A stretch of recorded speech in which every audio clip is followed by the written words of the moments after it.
75 साल से ये उसको हासिल नहीं कर सके। आज कहते हैं ये हमारा हिस्सा है। यासीन मलिक की तबीयत बहुत खराब है। 370 को तो खत्म करो। मैं भी देखता हूँ फिर कौन इनका झंडा खड़ा करने के लिए तैयार है। ऐसा लगता है जैसे घमंडिया गठबंधन बनाने से पहले एक सूची तैयार की गई होगी, जिसमें गठबंधन में शामिल होने के कुछ मानक लिखे गए होंगे।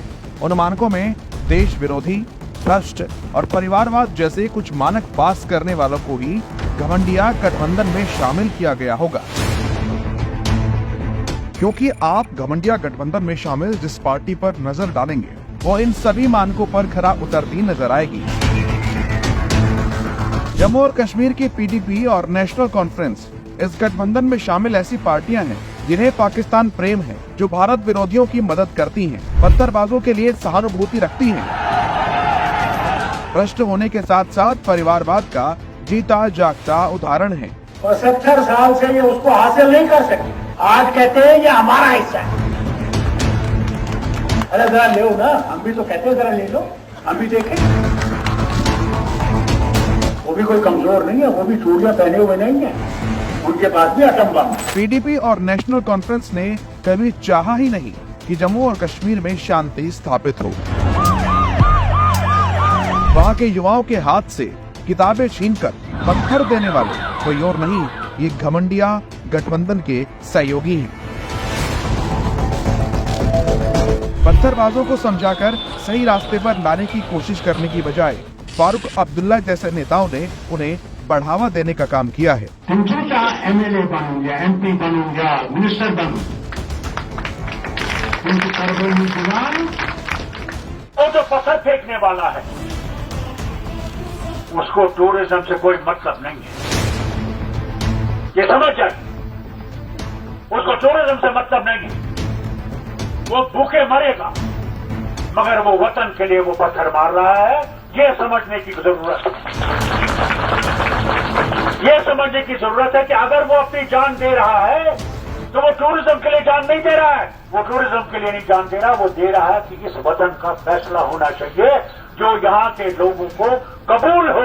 वो फारूक अब्दुल्ला ही थे जिन्होंने कहा था कि अगर धारा 370 हटी तो कश्मीर में कोई तिरंगा फहराने वाला नहीं मिलेगा। 370 को तो खत्म करो। अरे करोगे तो फिर इलाहाब किधर रहेगा? अल्लाह की कसम कहता हूँ, मेरे ख्याल से अल्लाह को यही मंजूर होगा हम इससे आजाद हो जाएं। करें, हम भी देखते हैं, हम भी देखते हैं। मैं भी देखता हूँ फिर कौन इनका झंडा खड़ा करने के लिए तैयार हो। मैं भी देखता हूँ फिर कौन इनका झंडा खड़ा करने के लिए तैयार हो। मैं भी देखता हूँ, आप भी देखिए। पीडीपी और नेशनल कॉन्फ्रेंस ही है जिनका पाकिस्तान प्रेम समय समय पर दिखता रहता है। इन दोनों पार्टियों की हमेशा ये सोच रही है कि भारत पाकिस्तान के सामने झुक जाए और उनकी शर्तें मान ले। अब अगर जम्मू कश्मीर के लोगों को सुकून मिलता है, आराम मिलता है, उसके लिए अगर आपको पाकिस्तान से फिर बात करनी चाहिए। और जो ट्रेड जम्मू कश्मीर, चाहे रावलाकोट का हो, चाहे वो मुजफ्फराबाद रोड का उड़ी मुजफ्फराबाद हो, जो ट्रेड हमारा रुक गया है उसको चालू करने के लिए भी पाकिस्तान के साथ बात करनी चाहिए। भारत को तोड़ने वाले, भारत में आतंकी गतिविधियों को चलाने वाले आतंकी यासीन मलिक की महबूबा मुफ्ती को इतनी चिंता है कि कभी वो आतंकी यासीन मलिक की रिहाई की मांग करती हैं, तो कभी सजा में बदलाव चाहती हैं। इन तमाम ज्यादतियों के खिलाफ, जिसमें यासीन मलिक की तबीयत बहुत खराब है, बहुत उनको इमीडिएटली छोड़ दिया जाना चाहिए कि अगर खुदा ना खास्ता उनकी तबीयत और बिगड़ गई तो मैं अभी आपके यहाँ से कहना चाहती हूँ गवर्नमेंट ऑफ इंडिया को कि जम्मू कश्मीर के हालात और बिगड़ जाएंगे और संभालना बड़ा मुश्किल हो जाएगा।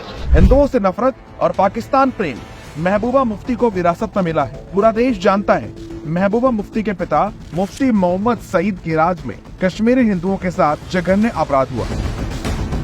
1986 में अयोध्या में राम मंदिर के ताले खुलवाने के बाद देश के कुछ हिस्सों में दंगे भड़क उठे,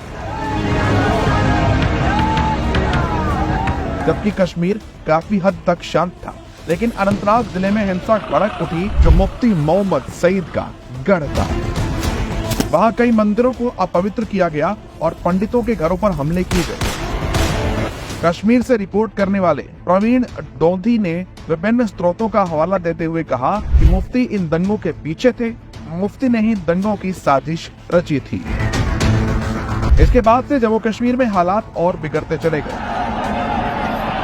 जब कश्मीरी पंडितों की हत्याएं शुरू हुई तब राज्य में नेशनल कॉन्फ्रेंस की ही सरकार थी और फारूक अब्दुल्ला सीएम थे। कश्मीरी पंडितों के बुरे दिनों की शुरुआत 14 सितंबर 1989 से हुई। भाजपा के राष्ट्रीय कार्यकारिणी के सदस्य और वकील टीकालाल टपलू जो कश्मीरी पंडित थे, उनकी हत्या कर दी गई। इसके बाद जस्टिस नीलकांत गज्जू की भी गोली मारकर हत्या हुई। उस दौर के अधिकतर हिंदू नेताओं की हत्या कर दी गई। पंडितों को कश्मीर छोड़ने के लिए कहा जाने लगा। कश्मीरी पंडितों ने कश्मीर छोड़ा, अपनों को खोया, सिर्फ और सिर्फ पीडीपी और नेशनल कॉन्फ्रेंस के कारण। आज पीडीपी और नेशनल कॉन्फ्रेंस घमंडिया गठबंधन का हिस्सा है। बस आपको इतना सोचना है कि अगर गलती से भी ये सत्ता में आ गए तो क्या ये निज स्वार्थ के लिए देश का सौदा नहीं करेंगे? धारा 370 फिर से लागू करने की मंशा रखने वाले क्या फिर से धारा 370 लागू कर जम्मू और कश्मीर को तबाह करने का काम नहीं करेंगे? ये वो सब करेंगे जो ये करते आए हैं और कहते आए हैं। इसलिए इन घमंडियों से सावधान रहें और सतर्क रहें, क्योंकि देश के लिए घातक है घमंडिया।